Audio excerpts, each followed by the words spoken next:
कुछ टॉपिक्स आपको बताया था, जैसे भूगोल विषय के बारे में मैंने एक चीज बताई थी कि हाँ, मनन करने का वो विषय होता है तो ज्यादा समझ में आता है। बहुत कुछ इसमें को रिलेट करके पढ़ते हैं तो ज्यादा समझ में आता है। तो ऐसे ही इकोनॉमिक्स में है, कॉन्सेप्ट अगर क्लियर है तो ज्यादा बेहतर समझ में आएगा। आमतौर पे माना जाता है मानविकी का सबसे कठिन विषय। मानविकी समझते हैं, बीए करने जाते हैं तो इसे इंग्लिश में ह्यूमैनिटीज कहते हैं और हिंदी में मानविकी वर्ग। जैसे विज्ञान वर्ग होता है, वाणिज्य वर्ग होता है, वैसे मानविकी होता है। बात समझ में आई? उसमें से एक सब्जेक्ट ये भी है अर्थशास्त्र जिसे कहते हैं। मैं इसका स्ट्रक्चर आपको बता चुका हूँ। ठीक ठाक सब्जेक्ट माना जाता है, मतलब टफ माना जाता है। इसकी कॉन्सेप्ट थोड़ा सा गूगली अलग है कि समझ में कम आते हैं। फिलहाल अन्य बात है वो। हमने आपको अब तक इसमें पढ़ाया था वृद्धि विकास, और क्या पढ़ाया था इसमें? वृद्धि विकास ही पढ़ाया था और कुछ बताया इकोनॉमिक्स? हाँ, अर्थव्यवस्था के जो क्षेत्रक हैं। प्राथमिक में क्या क्या आते हैं? हाँ जी। सेकंड में क्या आएगा? द्वितीयक में? और तृतीयक में? हाँ, समझ गए ना? जैसे मैं आपको पढ़ा रहा हूं तो एक सेवा दे रहा हूं। वकील साहब जो पैरवी करते हैं वो भी एक सेवा है। अध्यापक आपको पढ़ाता है, सेवा। डॉक्टर्स आपकी जो है चिकित्सा का काम करता है, वो भी एक सेवा है। तो प्राथमिक क्षेत्र, द्वितीयक क्षेत्र और तृतीयक क्षेत्र, तीनों आपको समझ में आ गए। कैटेगरी क्वेश्चन कैसे आते हैं? जैसे मेडिकल सर्विसेज, क्वेश्चन किस तरह आएगा? मेडिकल सर्विसेज अर्थव्यवस्था के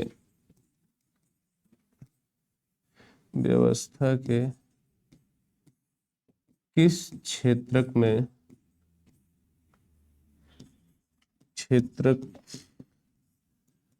से संबंध रखता है? ये जो मेडिकल सर्विसेज मैंने लिखा है, इसे हिंदी में भी आप कह सकते हैं चिकित्सा सुविधाएं। ठीक है। पहला आपका ऑप्शन क्या आएगा? प्राथमिक।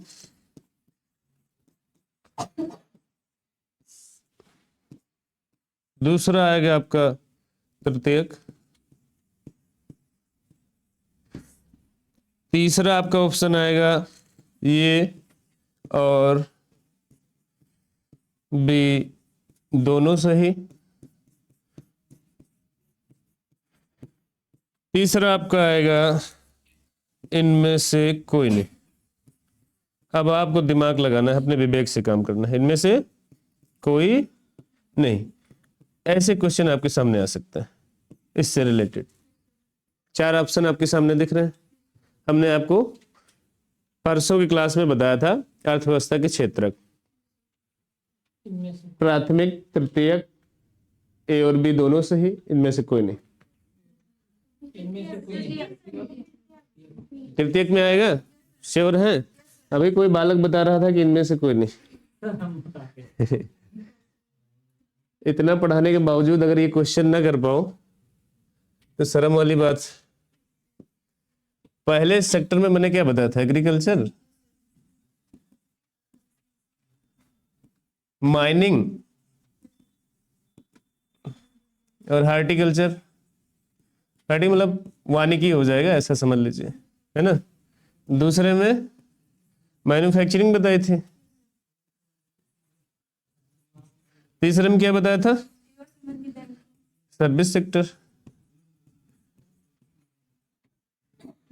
और मजे की बात तो बता दूं मैं कि 3 सेक्टर है तो दिमाग में ये ख्याल आता होगा कि भारत में सबसे ज्यादा कौन सा क्षेत्र सबसे आगे? हमने आपको बताया था ना, इंडस्ट्री एग्रीकल्चर की सबसे ज्यादा।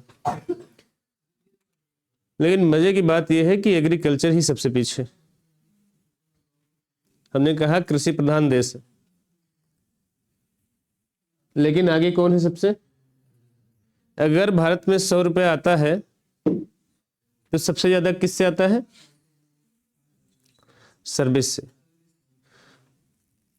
कर्नाटक में जितने भी सॉफ्टवेयर डिजाइन होते हैं सब आउट ऑफ इंडिया बिजनेस होता है उससे, यानी कि मोटा पैसा किससे आता है? सॉफ्टवेयर से।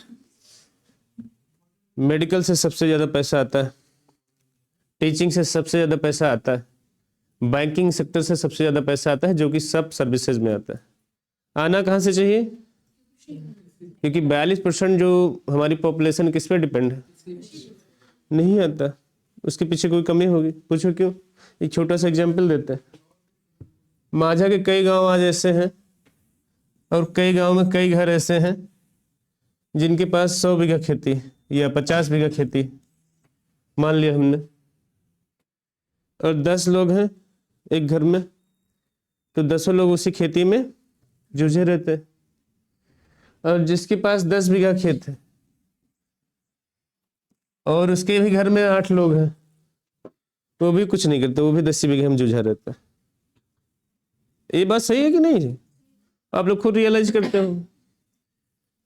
तो इसे कहते हैं प्रच्छन्न बेरोजगारी। मतलब हमारे पास कैपेसिटी ज्यादा है, काम करने की क्षमता ज्यादा है, लेकिन संसाधन कम। क्लियर है? अब आपको ये कारण पता चल गया होगा कि कृषि प्रधान देश होते हुए भी हम पीछे क्यों। क्लियर है ना? समझाना बहुत कुछ काम यहां से भी आ सकता है कि आप पढ़े लिखे बनो। आपसे कोई सवाल जवाब कर बैठे तो सामने वाले को ऐसा लगे कि आप पढ़े लिखे हो, एक जागरूक नागरिक हो। ये नहीं कि हाँ बस पढ़े लिखे हैं, नंदनी से डिग्री ले ली है हमने, है ना? ये ऐसे ही क्वेश्चन आ सकते हैं। जरूरी नहीं कि यूपी पुलिस में है, वनडे एग्जामिनेशन में कहीं भी पूछा जा सकता है। क्लियर है? आगे बात करते हैं। ये सिर्फ नमूना इसलिए दिया था कि आपसे थोड़ा सा आइडिया मिल जाए कि किस तरीके का क्वेश्चन आपसे पूछा जा सकता है। ठीक, आगे चलते हैं। देखिए, अर्थव्यवस्था कई तरीके की होती है, तो आपके दिमाग में ये भी ख्याल आता होगा कई बार कि कौन सी अर्थव्यवस्था भारत में चल रही है। 2 कैटेगरी इसकी बताता हूं और दोनों को समझाता हूं। ये इसलिए भी बात कर रहा हूं इस पर क्योंकि कई बार पूछा जा चुका है। वनडे एग्जामिनेशन के इतिहास में ये क्वेश्चन अगर आप उठाएंगे, केवल पुलिस की ही बात नहीं कर रहा हूं, वनडे एग्जाम के जितने भी एग्जाम होते हैं उसमें लगभग भारत पूंजीवादी अर्थव्यवस्था है कि मिश्रित, कई सारे क्वेश्चन ऐसे आपको मिल जाएंगे। ठीक है, पूंजीवादी अर्थव्यवस्था और मिश्रित अर्थव्यवस्था। अच्छा, कोई बच्चा ये बताएगा कि कौन सी अर्थव्यवस्था फॉलो करता है भारत? किसी को पता है? ऐसे तुक्का मत मारो, बताओ कि हाँ है। आप लोग पूछते तो ऐसे लगता है कि सवाल हमसे कर रहे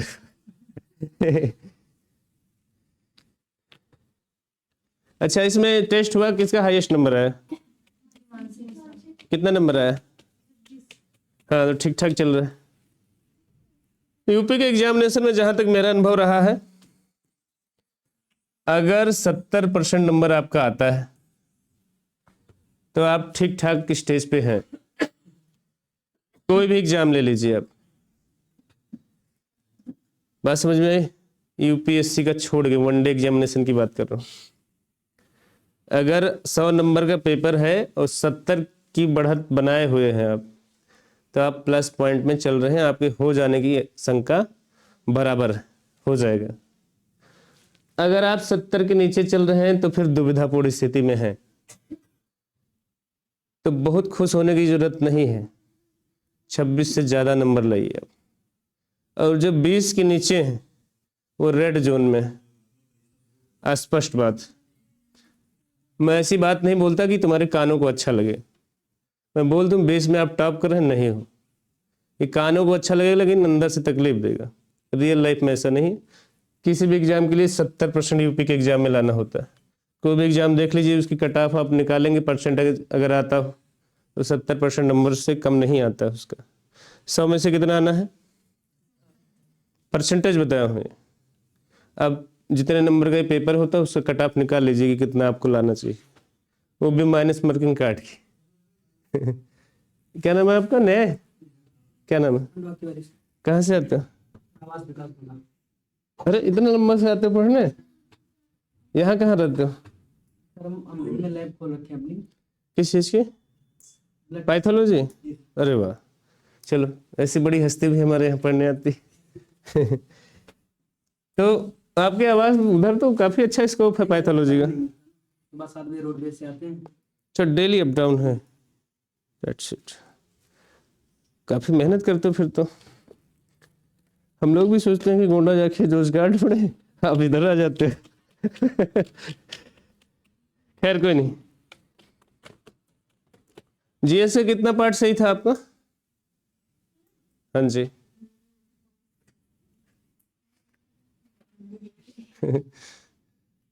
जीएस का चेक करा? आप लोगों तो फिलहाल नए हैं, पुराने वाले बालक में पूरे नहीं दिख रहे। किस चीज का पेपर है? बाकी सब सही? शुभकामनाएं है मेरी।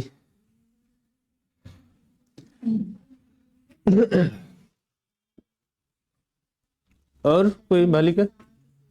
तब भी ठीक चल रहे हो आप। और क्या नाम है आपका? अरे अगल बगल दोनों बता दो। पुष्पा कौन है? पुष्पराज तो नहीं हो? ये गेट थोड़ा सा बंद कर दीजिए, आवाज बाहर जाती रहती है। मानसी? हाँ चलो फिलहाल कोई बात नहीं, मैंने ये बताया, इसे ध्यान में रखिए, आप बात समझ आएगी, है ना? ये बिल्कुल टारगेट रखिए।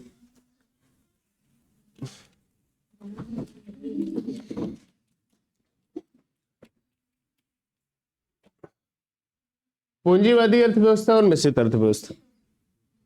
इकोनॉमिक्स बहुत ब्रॉड है, लेकिन मैं गोता नहीं लगाता हूं उसमें, वही चीज बताता हूं जो आपके काम आ जाए। बात समझ में आ गई?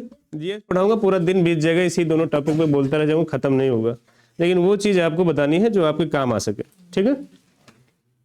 पूंजीवादी अर्थव्यवस्था नाम से स्पष्ट है, पूंजीपति जितने हैं तो ग्रैब कर लेते हैं। आपके देश में अगर पूंजीपतियों की बात करें तो Adani group, Tata group, Birla group, है ना, ये सब एक वर्ल्ड स्तर के व्यवसायी हैं, है ना? जब ये सारी अर्थव्यवस्था अपने हाथ में ले लें, सेंट्रलाइज्ड कर ले और भारत को चलाने लगे, तो वो कौन सी अर्थव्यवस्था हो जाएगी? पूंजीवाद। मतलब जूते की फैक्ट्री हमने डाल दी और पूरे देश में जूता मैं ही बेचूंगा। अब किसने कहा? अडानी ने। मान लेते हैं थोड़ी देर के लिए, तो सीधी सी बात है, जूता जब उसी का है तो चाहे 10 का बेचे चाहे 15 का, लेना तो आपको पड़ेगा। बात समझ आ रही?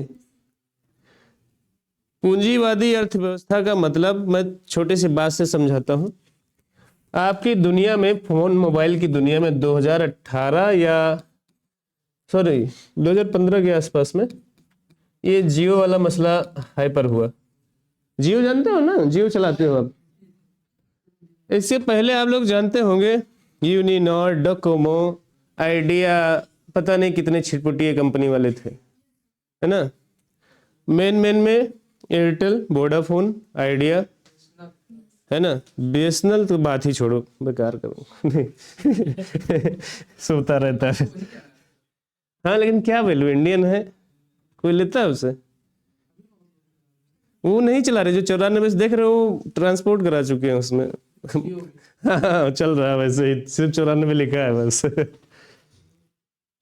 जियो जब आया, ये मैं क्यों बता रहा हूँ, ये बकवास नहीं करता ना, कहानी सुनाता हूँ, कोई भी स्टोरी सुनाता हूँ उसके पीछे लॉजिक होता है, सुनो ध्यान से। तब ये कुछ नहीं था, इसकी मंशा थी कि आपको अफीम सुंघा दे। इसने कहा मैं आया हूं, मुझे देखो तो मैं फ्री दे रहा हूं सब। आपको क्या चाहिए? डेटा चाहिए, लो। उसके पहले आपको याद होगा 200-300 रुपए का 1 GB डेटा मिलता था, है ना? ये आइडिया, वोडाफोन, फलाना ढिमकाना, हाँ, तब कई मिनट से बात करते थे, टाइम का इंतजार करते थे, सुबह सुबह बात कर लो नहीं, मिनट खत्म हो जाएगा। तो ये आया कि मुझसे फ्री लो, पैसा देने की क्या जरूरत है? इसकी प्लानिंग ही यही थी, लोग इसकी मंशा नहीं समझ पाते थे। पहले फ्री में आपको चरस सुंघाया इसने, आपको आदत पड़ गई कि अब डेली हमें चाहिए 1.5 GB, चाहिए तो चाहिए। अभी 1.5 GB खत्म हो जाए ना, इंसान पागल होने लगता है कि नेट नहीं चलेगा तो करूंगा मैं क्या। बगल वाले से हॉटस्पॉट लेता हूं, भैया थोड़ा सा हॉटस्पॉट तो रिचार्ज कर ले, नहीं तो अभी आत्महत्या करनी पड़ेगी। 1 साल तक इसने ऐसे ही करा। क्या करा? 1 साल तक आपको फ्री दिया इसने, पूरी जनता खुश, प्रधानमंत्री खुश। अरे हमारे देश में तो कंपनी ऐसी आई, सब फ्री दे रही। योगी बाबा, जो भी बाबा हो, सब खुशी खुश हैं। 1 साल के बाद इसने, जब इसे लगा कि 2 साल के अंदर सारी कंपनियों की कमर तोड़ दी, डोकोमोको में से चिल्ला ढांडे मार के रो रो के भागे। यूनिनार ऐसे रो रो के, भैया हम कंपनी बेच देंगे, जाए हम नहीं ऐसा दे पाएंगे फ्री। कहाँ 299 रुपए की लागत, कहाँ वो फ्री दे रहा है, तो हम कहाँ से खर्चा चला पाएंगे, हम कंपनी बंद कर रहे हैं। छिटपुटिया कंपनी सब बंद हो गई। कुछ दिन रेस में कौन कौन था? वोडाफोन, आइडिया, ये बराबर चल रहे थे। वो क्यों चल रहे थे? इनके पास घर की पूंजी थी। हाँ, फायदा नहीं हो रहा था, लेकिन नुकसान जो हो रहा था उसकी भरपाई ये जो पीछे कमा रखे थे सिस कर रहे हैं। लेकिन इसकी एक ही मंशा, बाजार से सब पहले फेंक दो, खत्म करो। तब तक ये फ्री देता रहा है, जब तक सब बिल्कुल सरेंडर नहीं मार दी। और जो बचे, 2-3 जब बचे, इसने अपने ऑफिस में बुलाया, अभी हिम्मत है तुम में, ना हो तो विलय कर लो। आइडिया को ऐसे ही खींच डाला इसने। आइडिया को कहा कि अब रहने दो, सुस्ता लो, बहुत परेशान हो गए हो तुम, अब मेरे पास आओ। आइडिया ने कहा हाँ ठीक करो, जो कुछ बचा है ले लो, नहीं तो वो भी जाएगा। एक ऐसी कंपनी थी भारती एयरटेल, ये घुटने नहीं टेकी, आज तक नहीं टेकी है, और आज ये मार्केट में बनी हुई। क्यों बनी हुई इसकी वजह बताता हूं। Airtel is the international company, idea is only the national company, right. MNCs सुने होंगे कि एमएनसीज में जॉब करने का हर युवा का सपना होता है। Multinational companies, the companies who made the dealing with the international part, वो क्या करती हैं? एमएनसीज कहलाती हैं, जो एक देश से दूसरे देश में व्यापार करें। एयरटेल यही नहीं चलता है, स्विट्जरलैंड, नॉर्वे, साउथ अफ्रीका, घाना, अफ्रीका, वेनेजुएला, जितनी भी कंट्री सब में चलता है। इसकी एक ब्रांड नहीं है, एयरटेल पेमेंट बैंक है ना, एयरटेल डिजिटल टीवी। इसने भी कहा तुम जियो हो, जियो, हम इसमें मुनाफा नहीं लेंगे, नुकसान करो करवाओ, हमें डिजिटल टीवी से जितना मुनाफा आ रहा है इसमें भरपाई कर लेंगे, लेकिन छोड़ेंगे नहीं इसको। भाई अंबानी जी अगर दूरदर्शी वाले हैं तो इनके पास भी दिमाग है, इसने फील्ड नहीं छोड़ी। लेकिन इसने क्या किया, जब सबको खत्म कर लिया तब फिर शर्तों पे शर्तें लागू। अब वो डेटा जो आज बेच रहा है, क्या आप नहीं खरीदोगे? महंगा किया तब से, पैसा भी लेने लगा, आप चला रहे हो ना, आज भी चला रहे हो। कल 20 रुपया महंगा कर दे तो क्या तोड़ दोगे आप? That's it. वही चीज है ना, शर्तें पे शर्तें लागू होती है और आपको झेलना पड़ता है। ये चीजें जो तानाशाह सरकार बैठी वो भी नहीं देख रही, वो भी नहीं कह रहे कि भाई ऐसा क्यों कर रहे हो हमारी जनता से। आपका रिचार्ज खत्म हो जाता है, आपकी इनकमिंग बंद कर दी जाती है। हाँ, कौन कहता नहीं होता? कौन कहता ऐसा नहीं होता? और आपको ये जो सिम दी गई वो क्या कह के दी गई कि life time validity, life time validity. इसे क्या तानाशाह नहीं देख रहा है? नहीं, क्योंकि पूंजीवादी अर्थव्यवस्था की पहचान है, पूंजीपति के हाथ में सब कुछ आ गया, समेट लिया उसने, आपको चरस सूंघा पहले 2 साल तक, अब मजबूरी है, अब इसके लती हो गए हो आप, लेना ही पड़ेगा। अब वो पहले 2 में बेचता था, अब 10 में बेचेगा तो भी लेना पड़ेगा। तो पूंजीवादी क्यों समझा रहा हूं, पूंजीपति के हाथ में वो सारा कुछ चला जाए, दैट्स इट। ये आपकी अर्थव्यवस्था ऐसी ही होती है। अपने देश में फिलहाल ऐसा नहीं है, लेकिन बहुत जल्द हमें लगता है कि ऐसा हो जाएगा। 2 ही 3 बिजनेसमैन ऐसे इंटरनेशनल जो देश चला रहे, आपको पता होगा इंटरनली बात, अडानी ग्रुप हो गया, टाटा, ये है ना, जितनी फंडिंग होती है सब वही करते हैं, और देखते होगे कुछ कोई कहता नहीं। है ना, इस पे केस हो सकता है कि हाँ, लेकिन नहीं करती सरकार को करना नहीं करती। मिश्रित अर्थव्यवस्था सुन लीजिए। मिश्रित अर्थव्यवस्था ऐसी होती है कि पूंजीवादी बाजार में सरकार का भी हस्तक्षेप होता है। मतलब कोई अगर बिजनेसमैन ये आ जाए कि हम आटा बेच रहे हैं आशीर्वाद का, यही आटा वो 20 रुपए किलो गेहूं लेके 40 रुपए किलो आपको आशीर्वाद देता है ना, फिल्टर करके, कि उसमें सोना थोड़ा ना घुसा देता है वो, लेकिन लेते हो आप। सरकार अगर कह दे नहीं हाँ 20 रुपए में लेके 22 रुपए में बेचो, तब तो ठीक, हमारी जनता ठीक। लेकिन लोग समझ नहीं आता, सरकार जिसमें इंटरफेयर करे, सरकार जिसमें साथ हो, पूंजीवादी सॉरी कोई बालक पानी पिलाएगा मुझे। पूंजीवादी प्लस राज्य सरकार,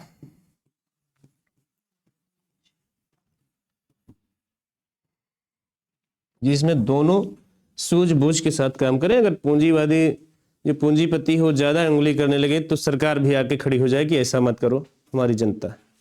तो दोनों मिलाकर जो सरकार चले, जो अर्थव्यवस्था ऐसी हो, उसे क्या कहते हैं? मिश्रित अर्थव्यवस्था। मतलब आपको साफ समझ में आ गया होगा कि भारत कैसी अर्थव्यवस्था।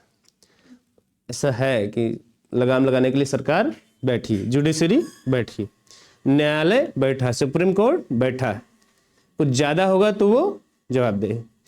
अगर एक दिन ऐसा आ जाए कि सब इन्हीं को करना है, तब तो बल्ले बल्ले। अब समझ में आया पूंजीवादी और इसमें मिश्रित में। आपसे पूछा जाता है क्वेश्चन में, भारत कैसी अर्थव्यवस्था है? पूंजीवादी आएगा, एक में मिश्रित आएगा, एक में आएगा दोनों, एक में आएगा इनमें से कोई नहीं। आपको जवाब देना होता है। अब आपको भली भांति पता चल गया है कि भारत कैसी अर्थव्यवस्था है। समझ में आया? आगे बढ़ो। गुड। पानी पी लें थोड़ा सा।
अब आपको बता दें टैक्स के बारे में कुछ।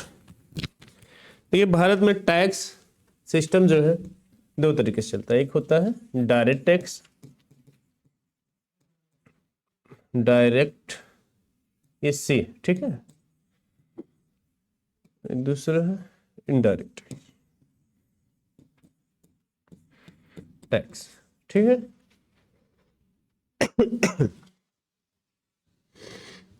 इसे हिंदी में प्रत्यक्ष कर कहते हैं और इसे अप्रत्यक्ष कर कहते हैं।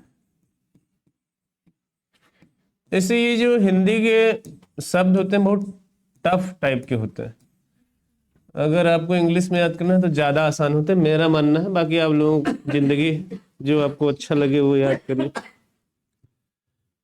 मैं इसलिए बता रहा हूं कि दोनों लिख देता हूं जो समझ में आया। डायरेक्ट टैक्स का मतलब प्रत्यक्ष, प्रत्यक्ष का मतलब ये है जो आपके सामने दिखे। यही तो होता है, हिंदी में कविताएं पढ़ते हो प्रत्यक्ष प्रत्यक्ष तमाम लिखा रहता है। इनडायरेक्ट का मतलब अप्रत्यक्ष, जो आपके सामने दिखे ना, हिडन। बस समझ आ रहे? दो तरीके के टैक्स आपसे लिए जाते हैं भारत की जनता से। देश की जो आय है उसमें ज्यादातर जो पार्ट है डायरेक्ट टैक्स छोड़कर अप्रत्यक्ष टैक्स ही लिए जाते हैं। ठीक है, ये जो रेशियो मैंने बताया, ये गोले का इतना पार्ट प्रत्यक्ष आता है और ये ज्यादातर किससे आता है? अप्रत्यक्ष। डायरेक्ट टैक्स में कैसे होता है? Income tax. Income tax Bharat सरकार उसी संस्था या व्यक्ति से लेता है जो एक मानक सीमा से अधिक कमाए। बात समझ में आ गई? उसका मानक फिक्स है। आप स्लैब जब देखेंगे टैक्स देने के क्या है पैटर्न, उस हिसाब से उसमें सेट किया गया है कि अगर आपका सालाना आय इतना है, सालाना आय 6 लाख से 8 लाख से ज़्यादा है, तो इतना % टैक्स आपको देना पड़ेगा। वैसे ही ये प्रत्यक्ष कर आते हैं, तो प्रत्यक्ष कर में क्या आ जाता है? Income tax. इनकम टैक्स, इसके अलावा जो प्रॉपर्टी टैक्स है और बहुत सारे टैक्स हैं जो सीधे आपसे बता के लिया जाता है। हाँ हाँ, जो बता के लिया जाए आपसे वो क्या होता है? प्रत्यक्ष। नहीं, प्रत्यक्ष है वो। इनकम आय से संबंधित कर। आय कर क्या होता है? आपकी सैलरी पे लिया जाता है, ज्यादा सैलरी है तो लिया जाएगा। हालांकि बहुत सारे जुगाड़ ऐसे हैं जो सैलरी छिपा लो, ऐसा कर लो, वो कर लो, वो कर लो, बहुत सारे लोग ऐसा करते भी हैं, लेकिन उससे नहीं, आपको जानना है कि होता क्या। अप्रत्यक्ष कर वो होते हैं जो आपको दिखाई न दे, जैसे सेल्स टैक्स।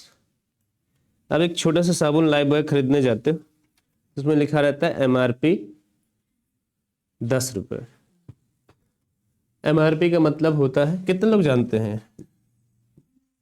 MRP 10 रुपये से लिखा होता है ना जी। कितने लोग जानते हैं?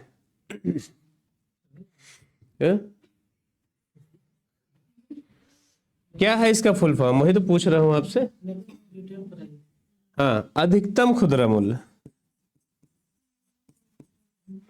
अधिकतम खुदरा मूल्य हिंदी में बताता हूँ कि आप कंफर्ट रहो। हाँ, इसका मैं बताता हूँ। एम का मतलब होता है मैक्सिमम रिटेल प्राइस, कीमत मतलब वही जो होता है। तो ये अधिकतम क्यों लिखा है, इसके पीछे जो मंशा है वो भी बताता हूँ।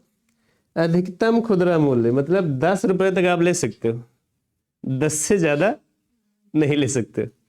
10 रुपए MRP लिखे, दुकानदार बड़े शान और सीना चौड़ा करके बताता है 10 रुपए का है, देखो प्रिंट देख लो आप। ऐसे कहता है ना, कहता कहो तो पर्चा दिखा दे आपको। लेकिन उसने लिखा है कि अधिकतम खुद, इससे ज्यादा नहीं ले सकते, इससे कम भी ले सकते हो आप। जो दुकानदार को मिलता है क्या 10 रुपए का ही मिलता है? नहीं ना, उसे तो कम में मिलता होगा। उसे 7 रुपए में मिलता है तो दुकानदार से ये उम्मीद की जाती है कि 7 की जगह 8 ले लीजिए, मतलब 9 ले लीजिए, 10 भी ले सकते हो, लेकिन 10 से ज्यादा। लेकिन ये लोग क्या बना के रखे मानक कि 10 लेना है तो लेना है। तो ये होता है MRP। ये आपसे बताया नहीं जाता है कि हम कितना लगा रहे हैं, ये सिर्फ प्राइस लिखा है। भारत सरकार ने GST लगा दिया है, ये लगा दिया है, वो लगा दिया है, और इसका मतलब इतना चार्ज। जैसे किसी होटल में जाते हो, बड़े रेस्टोरेंट में, अगर कहीं फैजाबाद दिल्ली आते जाते हो तो पहले चार्ज कम होता था, आप GST लगा देते हैं उस पर। किसी रेस्टोरेंट में अच्छे बैठे आपने ऑर्डर किया, जो डेजर्ट वगैरह है, ब्रेकफास्ट वगैरह, तो आपकी जो बिल आएगी, वो जो वेटर आता है इससे बढ़िया सर, उसमें नीचे इंक्लूड रहता है GST, और साफ साफ लिखा रहता है 20%। मतलब 100 रुपए का खाना का तो 20 रुपए कर देते जाओ आप। और केवल 20 रुपए वही नहीं देना जी। अब वो जो क्या कहते हैं वेटर, बड़ी उम्मीद भरी नजरों से देख रहा है, सर सर सर, मतलब किसी तरीके से 50 रुपए हमें मिल जाए। नहीं देते हो तो दोबारा जब आओगे तो गेट ही नहीं खोलेगा अपने हाथ से। बड़े प्यार से जाते हो अपने साथ या किसी सगे संबंधी के साथ, प्यार से गेट खोलता है वो, सर प्लीज सिट हियर। एक बार में 50 ट्रिप नहीं दी ना, देख लेगा वो, ये वही है, नहीं जाऊंगा। तो 20 के अलावा टिप भी देनी है।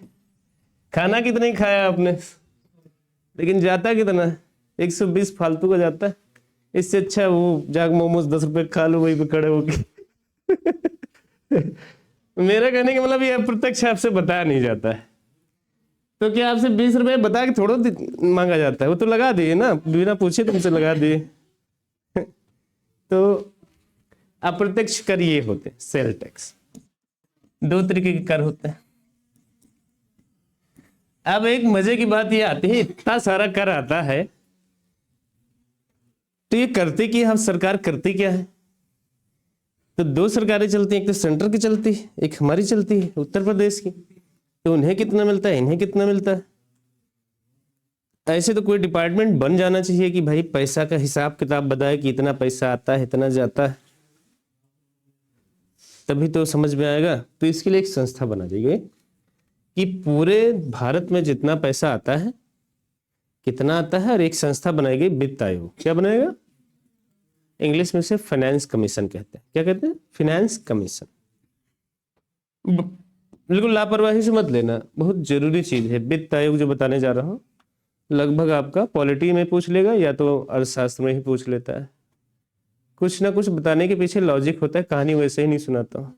कहानी जीएस में सुनाना इसलिए भी जरूरी होता है क्योंकि बोर हो जाओगे आप, नींद आने लगेगी, इसलिए बीच बीच में गुलेरी छोड़ना पड़ता है। तो वित्त आयोग आते हैं। वित्त आयोग, इसे इंग्लिश में क्या कहते हैं? Finance commission. ठीक है, डबल एम होता है और डबल एस होता है, जिससे इंग्लिश में कंफ्यूजन हो भी बता देता हूं मैं। और ये अब थोड़ा वैसा बन गया है तो ये मत कहना अंग्रेजी नहीं आती मुझे। एक आयोग बनाया गया कि जितना टैक्स आएगा उसमें भारत का कितना हिस्सा और राज्य का कितना हिस्सा होगा। भारत और राज्य मतलब समझते हो ना, जैसे यूपी में अलग इनकम होती है, भारत की अलग इनकम होती है।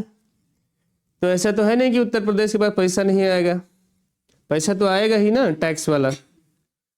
तो एक संस्था बनाई गई वित्त आयोग, इसमें चेयरमैन कर दिए गए, मेंबर कर देंगे। संस्था काम करती है, जितना भी टैक्स आता है भारत का पूरे, वो उसका हिसाब बताती है और ये बंटवारा करके देती है, इतना केंद्र सरकार ले जाए और इतना राज्य सरकार ले जाए।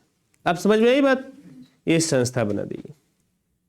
ये संस्था ऐसी नहीं है कि ऐसे ही बना दिया, संवैधानिक।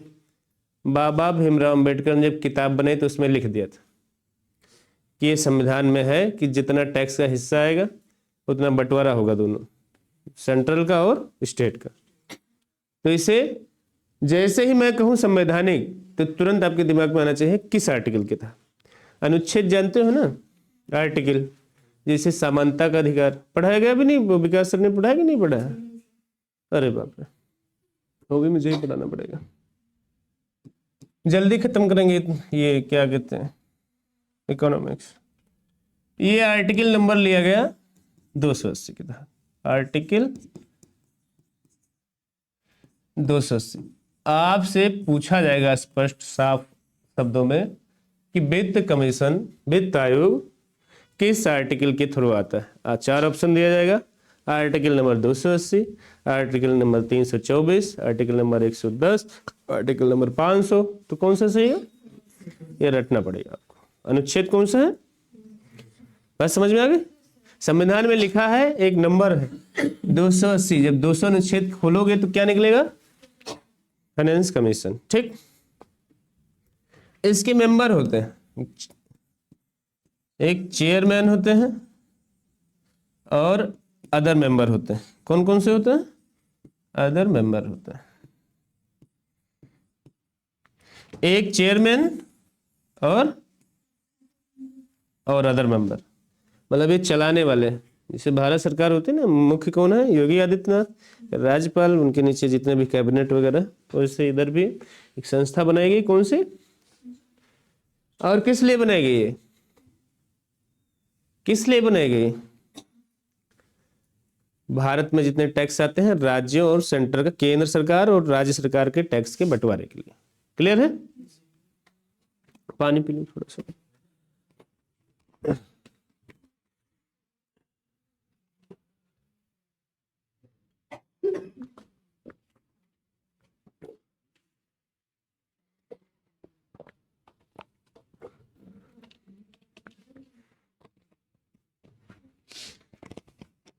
अच्छा, ये जो कथा कहानी सुनाता हूँ सब समझ में आता है कि ठीक।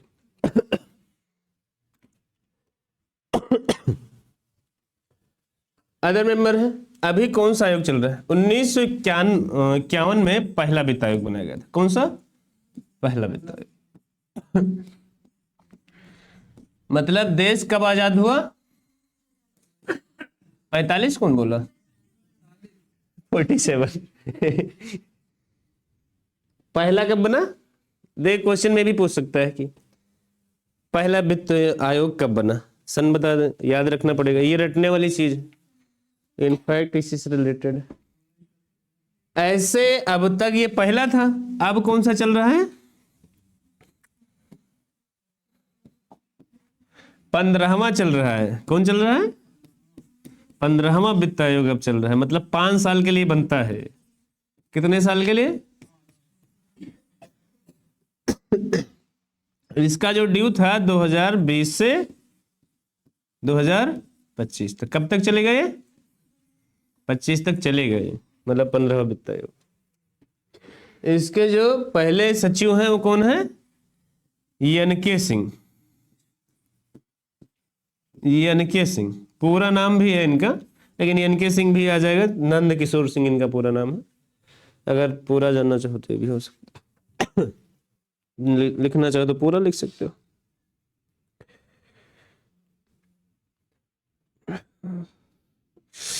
इसे उतार लीजिए, बहुत जरूरी चीज है। आर्टिकल उतारिए, पहला कब बना ये उतारिए, 15वां वित्त आयोग कब से कब तक के लिए उतारिए, उसके सचिव कौन है ये उतारिए, और इसके चेयरमैन होते हैं और अदर मेंबर भी होते हैं, और ये जो अदर मेंबर है वो भी लिखा देता हूं। पहले ये उतार लीजिए।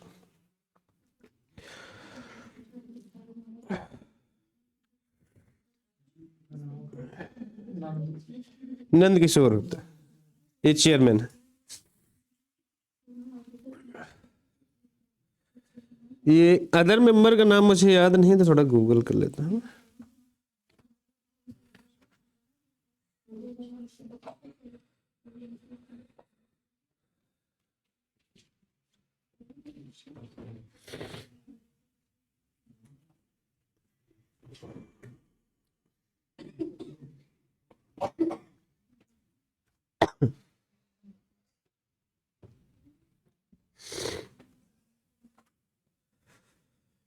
ऊपर हेडिंग डाल लेना आप लोग, वित्त आयोग, आर्टिकल नंबर 280, और सबसे फर्स्ट फाइनेंस कमीशन बना 1951 में। अब कौन सा चल रहा है? 15। 16वां कब आएगा? 2026 स्टार्ट होगा। ठीक।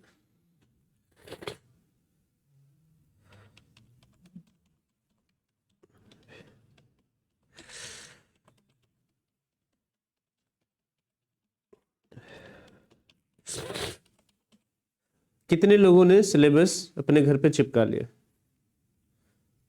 या फिर कम से कम डाउनलोड तो कर ही लिया? किसी ने नहीं? हाँ, एक आप देखा। और कोई?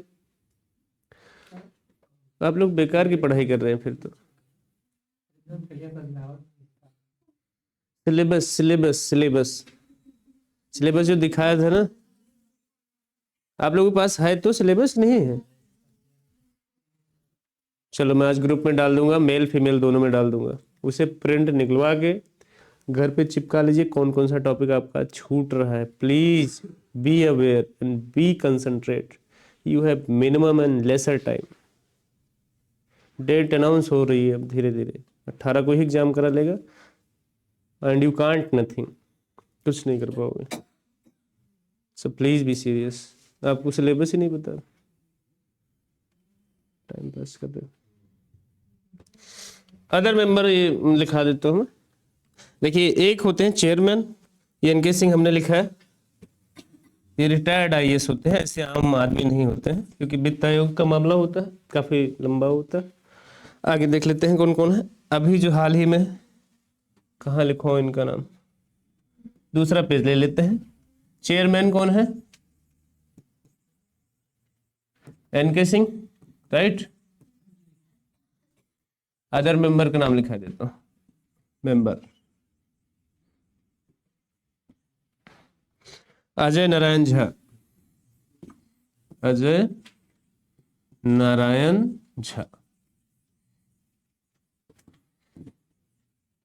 ये भी आईएएस है। प्रोफेसर अनूप सिंह, प्रोफेसर अनूप सिंह,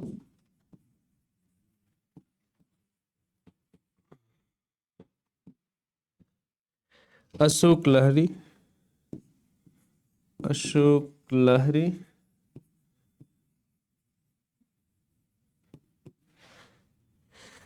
और प्रोफेसर रमेश चंद्र, प्रोफेसर रमेश चंद्र, रमेश चंद्र, और एक और है अरविंद मेहता, अरविंद मेहता, ये भी आईएएस। कहाँ पे? अशोक लाहड़ी, LAHIRI, ठीक है। ये इसके मेंबर्स हो गए पूरे।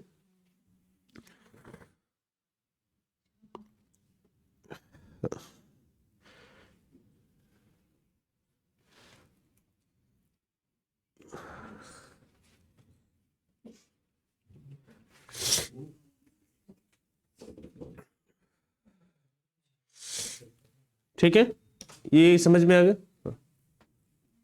Chairman NK Singh, other members, ये किस संदर्भ में मैंने लिखा है? वित्त आयोग होता है, किस लिए होता है? सेंट्रल और स्टेट में जो टैक्सेशन होता है उसका बंटवारा करता है ना। स्टेट को कितना, अगर 100 रुपये आया तो 50 रुपये कितना मिलना है? उन्हें मिलना है। 50 रुपये किसे मिलना है? तो ये पूरा बंटवारा करेगी। ये संस्था है, क्या कहते हैं? वित्त आयोग। संवैधानिक है, संविधान में लिखा है। तो इसे किस आर्टिकल में लेते हैं? 280। इसका चेयरमैन को भी कौन है? अदर मेंबर्स में याद करना जरूरी नहीं है, बस आप ध्यान में रखो कि हाँ ये है। अदर मेंबर्स पूछेगा भी नहीं, पूछेगा तो क्या पूछेगा? कौन है सचिव? NK सिंह। ये कौन सा 15वां चल रहा है? कौन से नंबर का? कब तक है इसकी वैलिडिटी? 2025 तक। पहला वित्त आयोग कब बना था? क्लियर? इनमें से कुछ भी आ जाए समझ में आ गया ना? That's it. कल मिलता है।